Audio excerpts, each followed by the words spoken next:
We're looking in these days at the story of the children of Israel as they walked through a wild jungle of the civilization of a very oppressive government called Egypt. I want us to look there this morning again in Exodus chapter 6.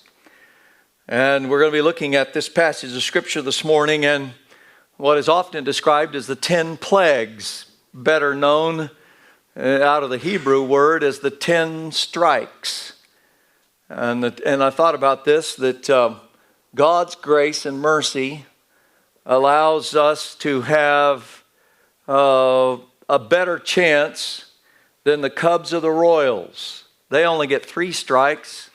Israelites got 10 strikes. And Egypt got 10 strikes. And God gave them the victory. I want to ask you this question this morning. Have you ever been really, really scared?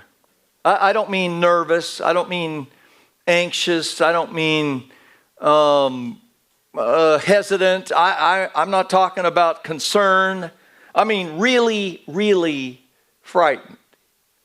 You didn't know what was going to happen. You didn't know if you were going to live or die in your life. What event comes to your mind? And in mine, I have several of those, and one of them is quite early in my life, probably about 4 or 5 years of age, when we were living in Boulder, Colorado, and we had decided to join some other families and go to a local park and spend some time in the evening with a picnic. And so we all went there, and they found the shelter, and we got into the shelter, and all of us kids went quite a distance across the distant playground, and we're already all over there playing and having a great time when the adults decided that there was a shelter closer to the playground and they'd feel more comfortable being next to the kids. And so they packed up all the picnic stuff, loaded it in the Volkswagen bus, that van that my parents had at the time, and they proceeded to drive around, just going to drive around the park, and then somebody would go to us kids and let them know that we had changed positions. They had changed positions in the park. But I looked up from the playground, and at the very moment when the Volkswagen bus was driving away, or at least that's what I thought, and I panicked. I mean, I physically went into meltdown, because I thought they were leaving us, or at least leaving me, at the park. Now, there's a whole story behind what in the world's going on that this kid thinks his mom and dad would leave him that I don't have time to go into this morning. There is something there. And I panicked, and I began to run as hard as I could, chasing the Volkswagen bus around the park, and they didn't see me, and I became even more panicked. And eventually they saw me out of the rearview mirror and they stopped. But I was one emotional mess. In fact, when they finally got around to the other side, I crawled in the Volkswagen bus and they tell me that I slept for 2 hours and missed most of the picnic. I was so emotionally distraught out of that as a young boy. I mean, I was really, really scared. I thought they were abandoning me. Now, little did my parents know that there was other issues in my life that they didn't even know about by this time in my life that was influencing those fears of total abandonment. And why would I believe that my parents were going to go off and leave me when they had been put in my life to protect me? And I've thought about that many times. So what was a thinking process in that? And it was because of something that was going through even my childish mind. I knew my parents as my provider. I knew my parents as the ones who provide the clothing, the housing, the schooling, all the other things that I needed in my life. They were my providers, but I did not know them as the parents who could care and live into my pain and my fears. You know, one of the things that you've discovered, as I have discovered, that it's hard to hear the reality that somebody cares or to hear the reality of listening when we're living in our own fear and terror in our own lives. It's difficult to relate to a God that you cannot see, touch, taste, or feel if you're scared. I mean, really scared. And if you feel abandoned in your life. And I want to suggest to you this morning, I want to ask you this question. Most of us would say, and we would sing, that we know God, we know about God, we know Him as our provider, we sing about the fact that He is good, we sing about the fact that He's almighty, that He's powerful, that He can do anything, but usually what we mean is, God can do anything, but He probably won't. And that's where we know Him, and that's where we live. We don't know Him as anything else in our lives. He's the provider. He saved you out of sin. He gave you a good job. He's given you your family. But you're not sure that you can trust Him with the pain in your life. And intimacy with God becomes difficult in your life because you live with this fear in your life and the hurt and the pain. That's where we find the Egyptian people, or rather the children of Israelite, in the Egyptian situation of their situation. 400, and the Bible text will tell us, 430 years they were in this oppressive, downtrodden slavery of Egypt. Life was hard. And though in this passage of Scripture in Exodus, beginning in chapter 6, in the next few chapters, it never once mentions the word fear, but the fact is they lived out of their lives out of a numbness and a scariness and a difficulty and a frightening situation in their lives. And here they are living with life hard, in which the oppression is saying, make more bricks, make more bricks. It's not good enough. Nope, you got to go find your own straw, do your own thing. You got to build your more bricks, and you mustn't stop. And somewhere in the middle of that, it looked like maybe they were going to get a lucky break when Moses, who was raised in Pharaoh's court by his own mother, who was hired as his nanny, if you remember the story from last week, He had his mother. He grew up in Pharaoh's court. He saw the oppression of the Egyptian people, or of the Israelite people, by the Egyptians, even to the point that he decided that he would take into his own hand a civil rights campaign for social justice, but it turned violent. And he ended up taking the life of an Egyptian and trying to defend an Israeli slave that was being beaten by the Egyptian. And it brought him to a place where he had to flee as a refuge, as a fugitive, into the next neighboring country, in which he got a job herding sheep and goats for the next 40 years on the remote, far backside of the deserts of Midian. And he begins to feel like a total failure in his life. He's living out what he believes will be the futile last years of his life. 40 years of age, no future, a job as a herder in the direction. And what he doesn't know, he knows the God who's almighty. He knows a God who can protect, who has the power, but he's never met the God who enters your pain and begins to make meaning out of the pain in your life.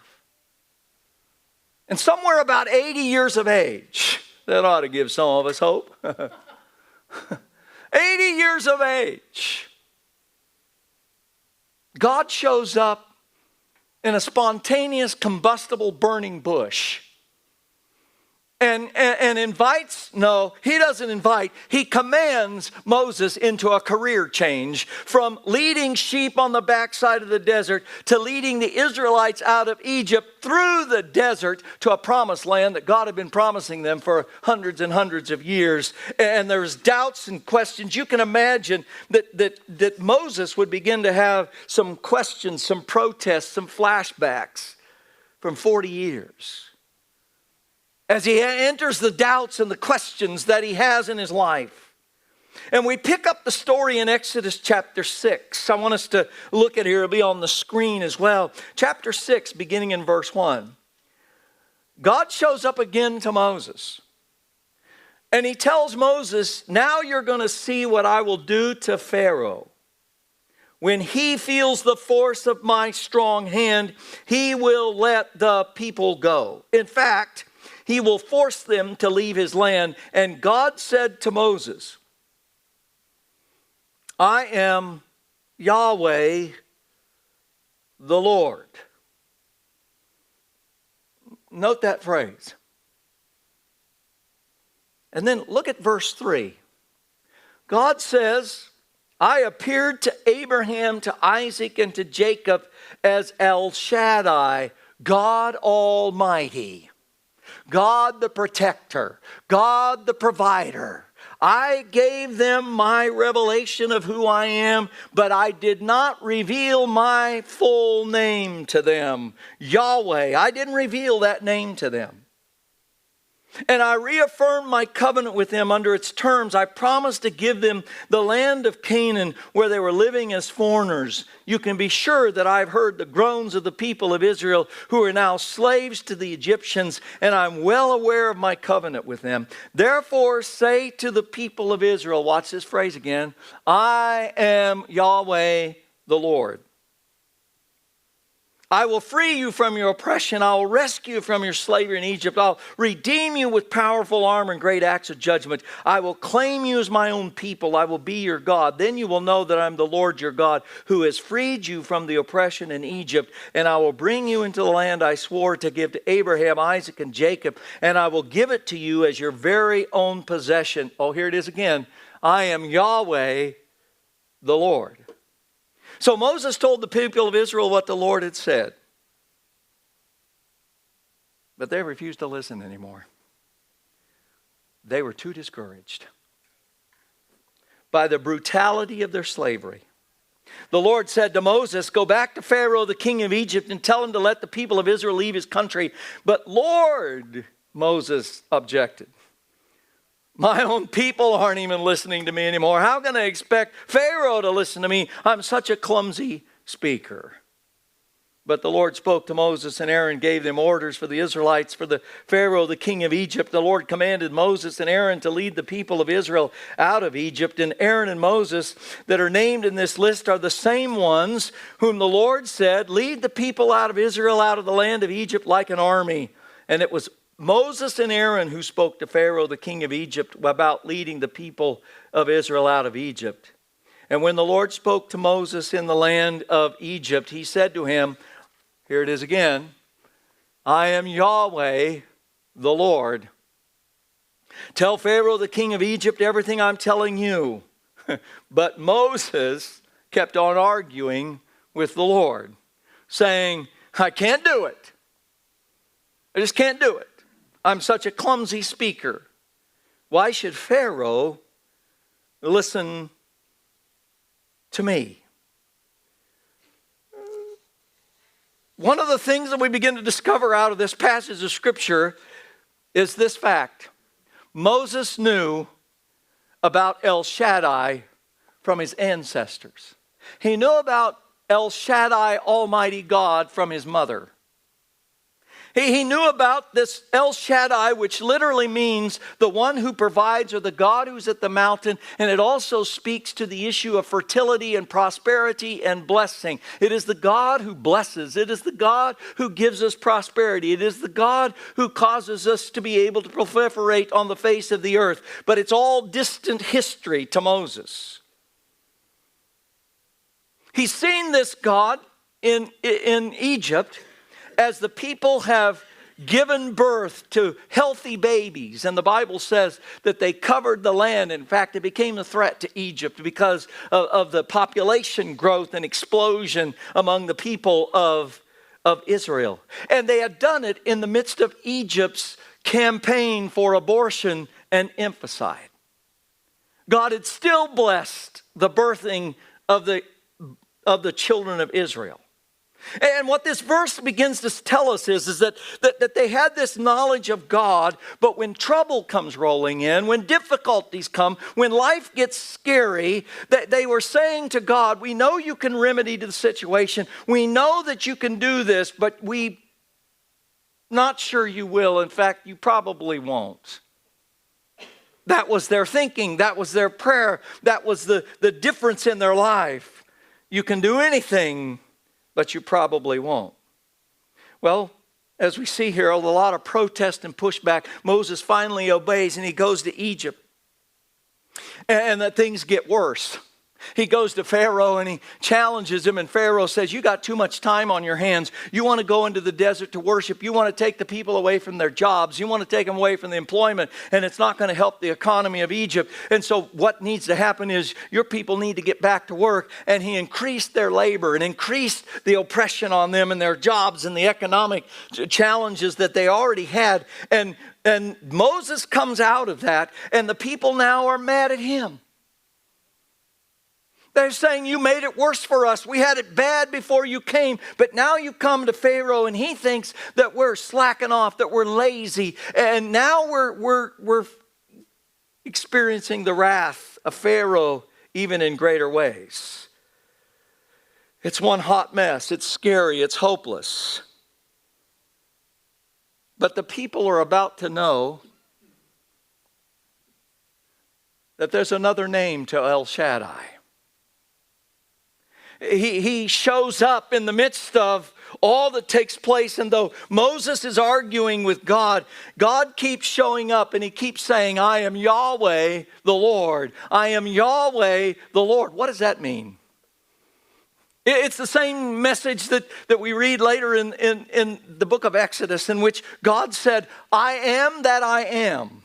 What is he saying? This word Yahweh is in the Hebrew language. It doesn't even have the consonants or the vowels. There were no vowels to this. We don't even have the full name that's been totally given to us in the Hebrew. They've only filled in the consonants of the vowels from the word Adonai, which means Lord. And what it simply means is God is saying, you can't define me.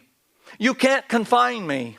You can't box me in. You can't push me out. You can't define who I'm going to be. You can't do anything that controls me. I will not be controlled by you.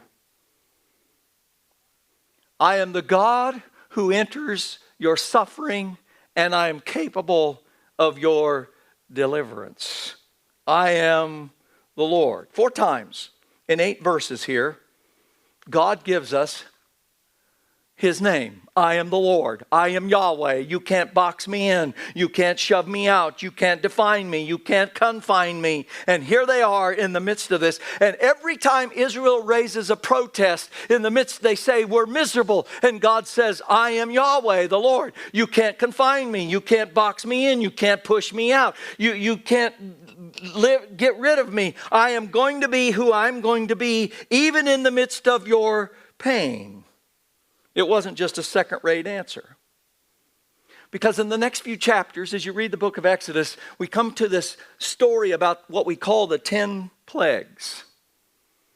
The Hebrews, I've mentioned already, would suggest that it'd be better called the 10 strikes that God gives. And God begins to display his power in the strikes of Egypt encountered. And there's a reason why God takes them through probably about a year of these strikes. God is showing himself not as just the provider, but as the God who enters our pain and goes all the way through our pain with us to the deliverance. The children of Israel never knew that kind of God. They'd always known a God distant, provider, caretaker, but they had never known a God who becomes present in their pain and walks through their pain with them to the deliverance. This was a whole new concept for their lives, and they're about to experience it in Egypt through these 10 strikes. And God takes the time to walk them through that, because they have to learn the lesson that he's not just the God of the mountains, he's the God of the valleys. He's not just the God of the good times, he's the God who walks through the terrible times in our lives and brings us out. And they needed to learn this God. And so God begins to move them through these strikes. Let me just briefly move through them. Strike 1. He strikes the Nile River till it turns from water to blood. What's the significance of that? Well, in Egypt, the Nile was worshipped by the goddesses who provided all of the flooding stages in the spring that brought their crops, and they worshiped the Nile River. They would literally go out and gather for worship services to worship the flooding of the Nile because of what God gave to them in their lives. And basically God comes along and he says, you guys think you have your own clean water program. You think you're into this whole worship. You think you control the clean waterways in your life. I'm here to tell you that I am the life, and the life is in the blood. And I've created both the blood and the water. And he turns the water into blood till the fish begin to stink and die. And Israel learned, and Egypt had to learn, that God is the God of clean water. It's not somebody else. It's not some government program. God says, I'm in charge of the clean water program in your land, not you, Pharaoh. Strike 2. They're infested with frogs. This was no accident, because Egypt worshipped the frog goddess named Heket. And this goddess was the goddess of fertility and childbirth. And God was basically addressing this whole business of childbirth and fertility. And he addresses their deity and the practice that they had been. They thought they were in control of who died and who lived. They were in control of abortion. They were in control of infanticide. They had used the midwives to try to get rid of genocide of the Hebrew babies. And God steps into that and overwhelms them with their own goddess and says, nope, you aren't in charge of all of this, and I'm not happy about the infanticide and the abortion that you're into, and I'm just going to let your land be totally overwhelmed with your goddess. Strike 2. Then there was strike 3. Gnats, some scholars think it was mosquitoes, came out of the dust. And God was saying, I know what you've been saying. You've been saying things like, nobody can hurt a flea. Well, I'm going to show you that the fleas and the gnats can hurt you. And God begins to make it plain to Israel that I'm the God who can separate you from your pain and show you favor. And God begins to do something with the Israelites, because at this moment, he begins to allow only the strikes, the plagues, to influence Egypt and not the children of Israel. He separates them out and he says, I'm going to show you that I can favor my people and take care of them in the midst of bringing judgment on those who will not follow me. Strike 3. Strike 4, flies. You think you can't hurt a fly? I'm going to bring the flies in. And it overwhelmed the land in their lives. And then God moves the ante up. Strike 5. He goes after the livestock. Egypt sacrificed animals at some points in time, and at other times they deified cows. We later read the story that some of the riffraff and the rabble went with the children of Israel out through the desert, in through the Red Sea, and influenced the golden calf when Moses was up on the mountain with the 10 Commandments. And here they are, the cows, the livestock. You might even call this the animal rights people. These are the animal rights people of Egypt. They determined what animals should be used, how they can be used, when they can be used, should they be killed, should they be sacrificed, should we worship the animals, are they like us, are they not like us? They were defining livestock and agriculture, and God said, you're not in charge, I am. I'm in charge of the livestock. I'm in charge of what happens here. I'm in charge of the sacrificial system. And he strikes at the very sacrifices. And he said, I am the sovereign Lord. I am the Lord who enters into all of this. And I'm in control. And then there was strike 6, boils. God is saying to them, to the people, I am your healer. I am the God who's entering into your physical pain, and I'm the one who can heal your life, and I'm in charge of that. You know what he was saying to Egypt? He was saying, you think you're in charge of your healthcare system. You're not in charge of your healthcare system. You can build all of the programs you want to build, but I am the Lord, and I control the healthcare system. Not you, Pharaoh. And then there was strike 7, hail and lightning. And God addresses their whole idea. They thought they worshiped gods and goddesses, and they understood all the climate and climate change and how the weather patterns go. And they had that all in control. And they had their science, and they had their magicians, and they had all the rest that they needed. Their gurus of science who in the best that they could have. And God steps into that and says, nope, you're not in charge of climate change. I'm in charge of climate change. You can do whatever you want to do with climate change, but I'm in charge of what happens with climate change. Not the politicians, not the dictators, not the pharaohs. I'm in charge. And in fact, Pharaoh got the message on this one because he called for Moses and Aaron and said, pray for my people. And he began to believe there was a God. And he said, pray for my people, that this is devastating. This is starting to get really serious. Would you please call? And God, through Moses, called it off. Changed the climate in one day. Strike 8, locusts.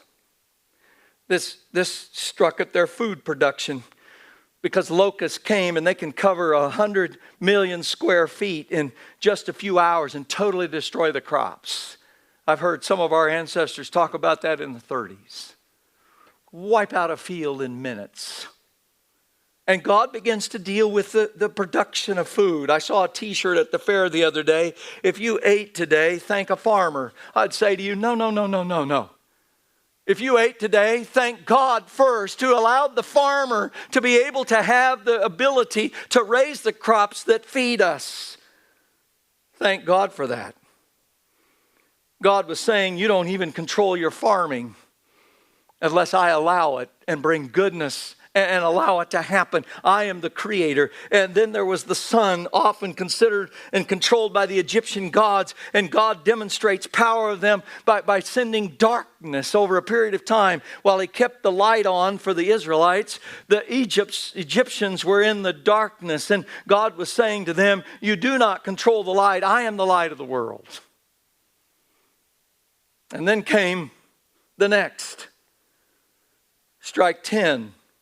The death of the firstborn son foreshadows the death of God's son, shedding his blood on the cross for our sins. And in this way, redemption was to be made through the lamb's blood that was put on the doorpost that God had given to them, that began the institution of the Passover. And wonderful thing about this story is that the implication as you read the story is that God gave the opportunity for both Israelite and Egyptian to escape the death of their firstborn if they would avail themselves of the blood of the lamb over the doorpost. The problem was the Egyptians said no. And the Israelites said yes. And God saved their eldest sons and brought redemption to their life. Well, that did it for Pharaoh. As the screams went up in the middle of the night from the death of the firstborn sons, Pharaoh calls a cabinet meeting right in the middle of the night, 3 a.m. He calls in Moses and Aaron and says, would you please just take your people and get out? He said, I want you to go. In fact, take everything that you have. I won't block you. You take everything. In fact, everything that your neighbors have given to you, all the cooking utensils, everything that you're going to need to go out into the desert, just get out of here. Take everything. I don't want you here anymore. You're a curse on this country. And get out and leave us. And they did. 600,000 men. Now, I want you to notice something in Exodus chapter 12 as we move across through that whole passage, beginning in verse 40.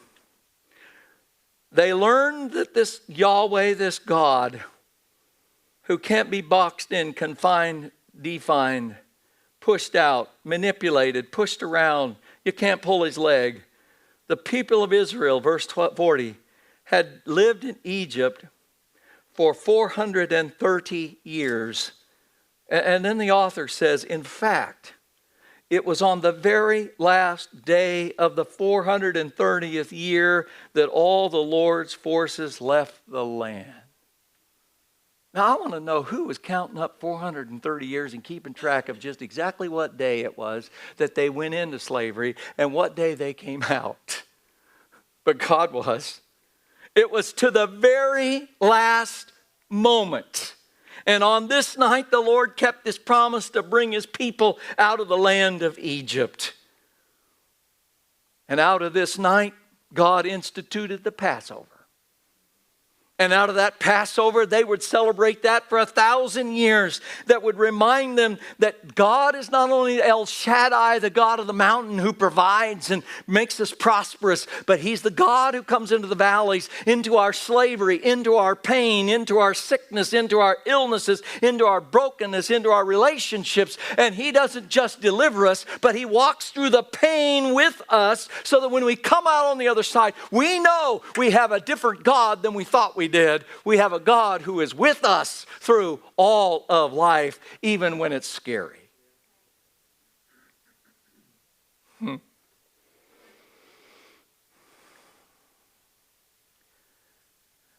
But the children of Israel had to learn that. Have you ever been so scared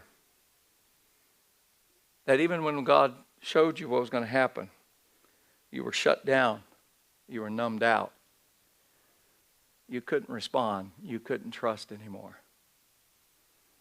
If you've been in that place, you've been in this place in which God moves and makes a difference in their lives. There is a difference this morning between knowing God as provider and protector and Almighty One, and the God who is intimately acquainted with you as I am, who is present in your pain and deliverance. So what do you do when you've heard, but you can't hear it, you can't listen, and you can't believe, and you're in pain, and life is scary? What do you do? Some of you may be there this morning. I put in your notes there's a couple of things that we can do. And the first one is this: that the Israelites, just like you and I, can cry out to God. You say, what's the big deal with that? Let me see if I can contrast this for you. We cry out to God, and God's going to say, I am Yahweh, I am present. Sometimes we find that not good enough at the moment, but go ahead, cry out to God in Egypt, cry out to God. Let me tell you what we usually do. Well, let me tell you what the culture does. Here's what I hear during the week. I hear lots of people going through hard times, and they have a 4-letter word for it. And they have an exclamation that I hear over and over and over in the culture. Oh, you know what? That's how we talk. And God is saying, I don't want you to I want you to stop calling all of life barnyard manure, and I want you to begin to look and cry out to me. And another thing that I hear in our culture, when we get into tight places and difficult places and scary places in our life, I hear people wanting to have sex with everything and everybody, and they have a 4-letter word for that. And I'm going, that's how you establish. You know what that is? I've determined that people use those words because they're trying to establish intimacy in a way they don't know how, with someone they don't know, who can provide the intimacy of walking through their pain. So the only thing they know to use is vulgar language to describe a desire to have an intimacy of connectedness that they can't get in any other place in their lives. And God is saying, if you cry out to me, and some of us do that, and here's what I hear in the culture as well. Oh my God. I love it when somebody says that around me, and if I'm in the right context, I'll say, oh, you're praying? Let me join you. What? Oh, you called on God? I thought you were praying. I heard a guy yesterday use the name of Jesus Christ, and I didn't know him at all. I almost turned to him and said, you know him? Who do we call on, and do we mean it? We learn here that he's the one who listens and he hears your groan and your cries. And when you cry out, he shows up and he says to you, I am the Lord. You can't define me. You can't confine me. You can't box me out. You can't push me around. You can't pull my leg. I am not to be defined. I am the God who is with you, whatever you're going through in this present moment. And if you'll let me be the God who will, in your pain, in the midst of your pain, it will not be in vain. It'll be your gain if you'll allow me into the pain of your life. We all know the benefits of 911 emergency that came into existence online some years ago. It's an amazing thing to me, the sophistication of the electronic equipment that allows somebody to make a call. And when they make that call, they can even be hysterical. It can be a wife who's calling because her husband has fallen over with a heart attack and she can't even describe what's going on. But the reality is it doesn't matter whether you're hysterical or coherent or anything else. They know exactly where you're at. They have you located. They know your number. They can figure out where this is coming from, and they know how to locate you in that direction. And I want to say to you folks today that we serve a God who is not just El Shaddai on the mountain, but he is the God who knows when you cry out for help and you call the 911 number in your prayers, he knows exactly where you're at. He knows your location. He knows your name, and he knows your phone number, and he knows how to get to you and to walk through that issue in your life for deliverance if you'll allow him to do that.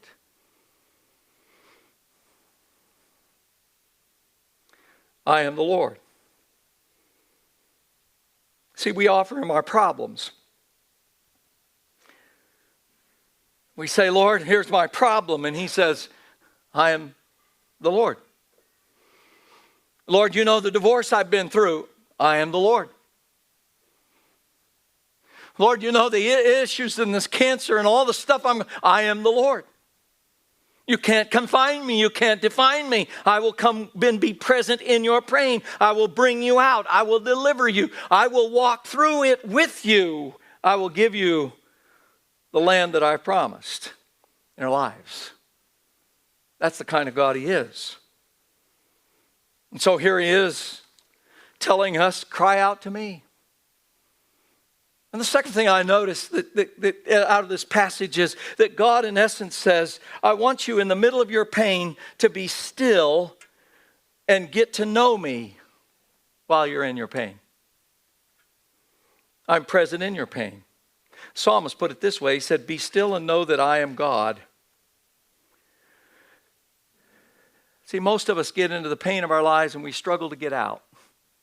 We struggle and we fight and we struggle and we fight and we struggle and we fight to get out of the situation that we're in. And yet God says, I want you to first learn before I deliver you. I want you to know that it's better to not be free and to know God than it is to be free and not know the God who walks through your pain. That's the intimacy. And God doesn't seem to be concerned. Moses argues with him. In fact, he encourages Moses to argue with him. And Moses did that. And God just kept saying, Moses, you can argue with me all day long. I am the Lord.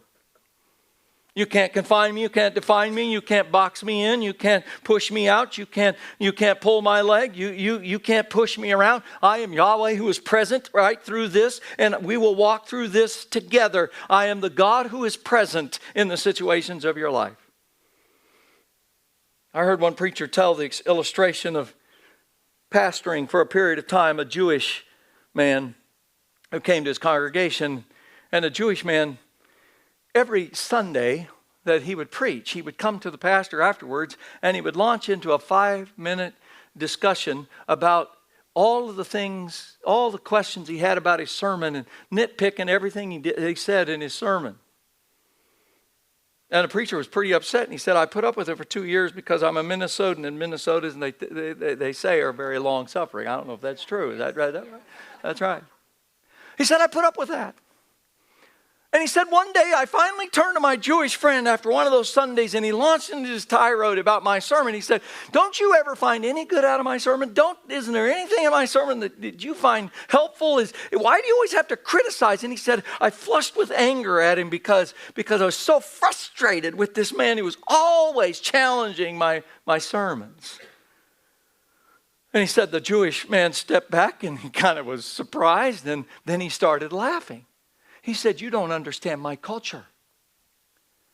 He said, in my culture, when you are engaged in hearing something from a speaker, it is the normal thing of intimacy and building relationship that you come and challenge them and challenge what they said. And we said, what we expect back in my culture is that you'd come back and say, oh yeah, you don't even know what you're talking about, and here's the reason why.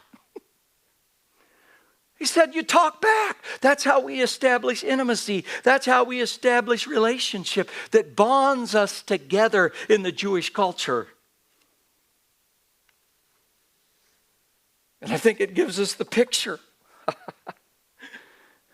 of exactly what God is with his people. He's not concerned by your arguments. There is a respect. But Moses argued with God. I'm not a clumsy speaker. I can't do it. But he ends up doing it.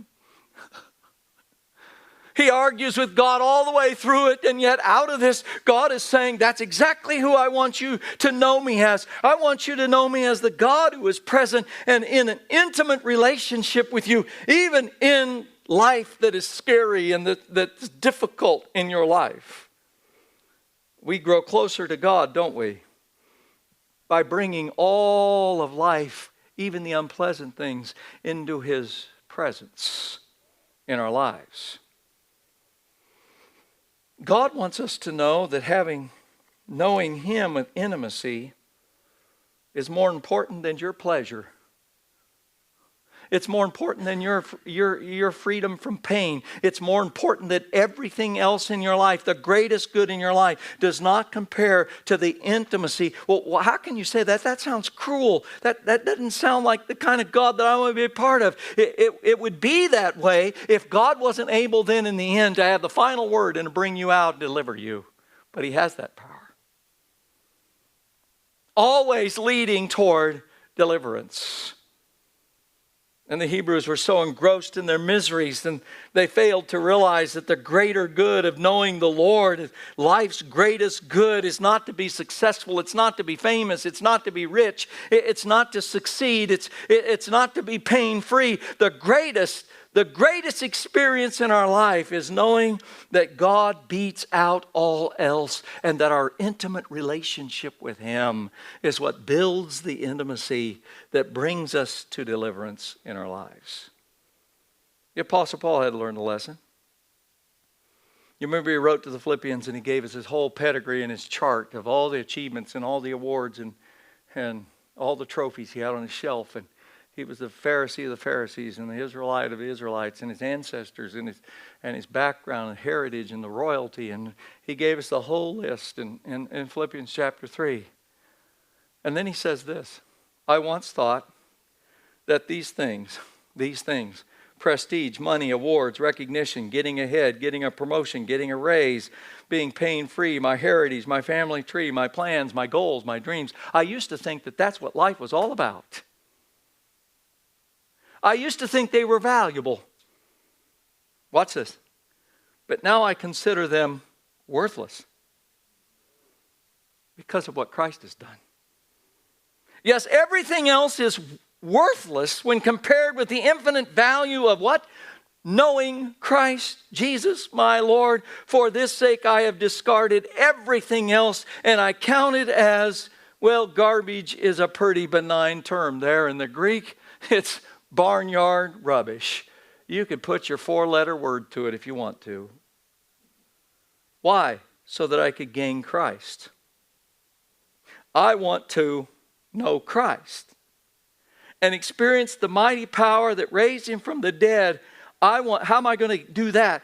I want to experience him as Yahweh, the Lord who is present in suffering. I want to suffer with him, sharing in his death, so that in one way or another I will experience the resurrection from the dead. Be still and know intimately the God who is present in your pain. And then the last thing, accept an invitation to supper. Yeah. Here's what God says. He says, accept my invitation to supper because I'm present in the meal. Eat and remember. That was the whole Passover theme. And God was saying to these Israelite folks, this is going to be the forerunner. This is the foreshadow. This is what we're going to do for a couple of thousand years till my Messiah gets here. And then he's going to fulfill. He's going to be the spotless lamb. We're going to use his blood. He's going to shed his blood. He is going to come and to walk through the pain caused by sin in a crazy, wild world. He's going to come on your behalf and he's going to enter into your pain. He's going to become sin that you might become the righteousness of God. He's going to enter into the fullness of pain like you've never felt in your life so that you can know his power and resurrection out of your pain and he can make a difference in your life.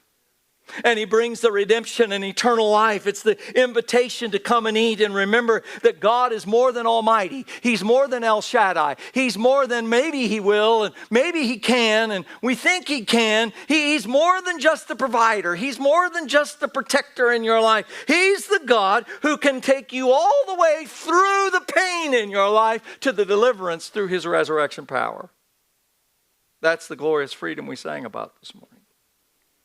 And so my question to you this morning is, I know you know God.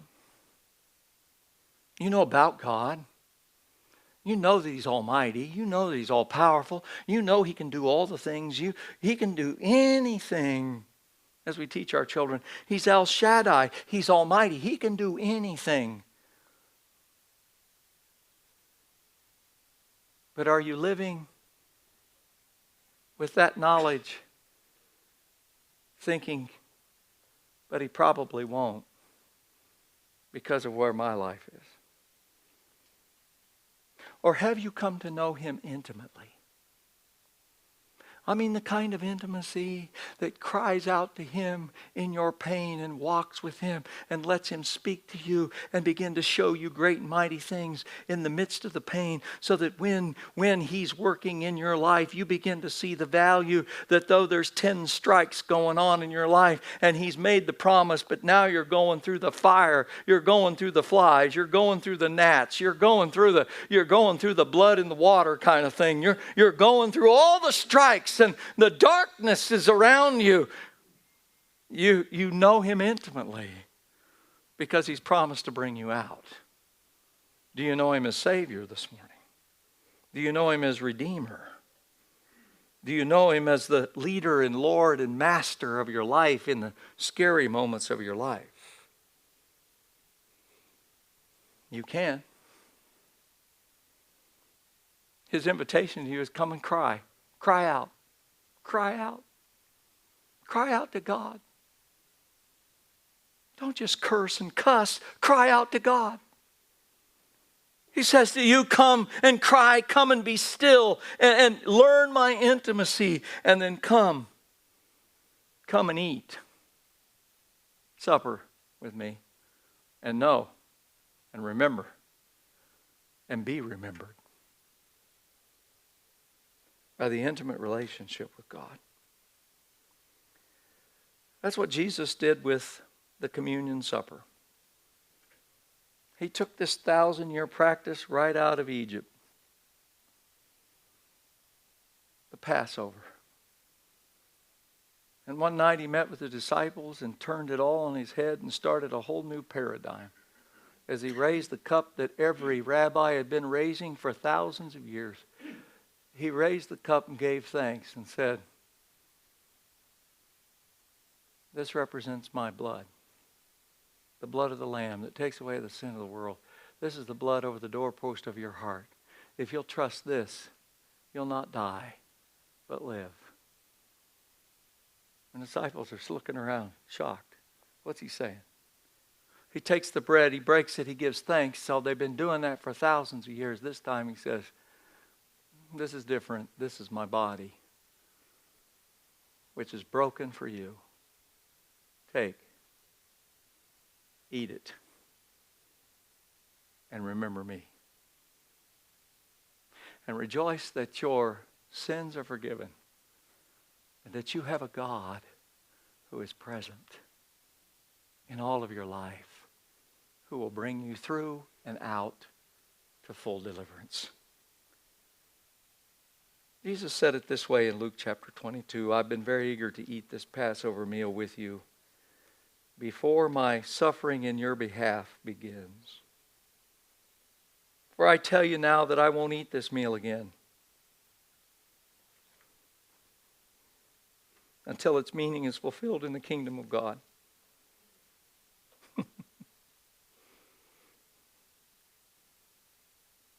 Did you catch that? There's a table spread. And Jesus isn't eating this meal until we show up. Then he took a cup of wine and gave thanks for it. Said, take and share this among yourselves, for I'm not going to drink wine again until the kingdom of God has come. And he took the bread and he gave thanks to God for it. And then he broke it in pieces and he gave it to the disciples, saying, this is my body which is given for you. Do this to remember me. I am present in your suffering. I am suffering for your behalf. And after supper he took another cup of wine and said, this is the cup of the new covenant between God and his people, an agreement confirmed with my blood, which is poured out as a sacrifice for you.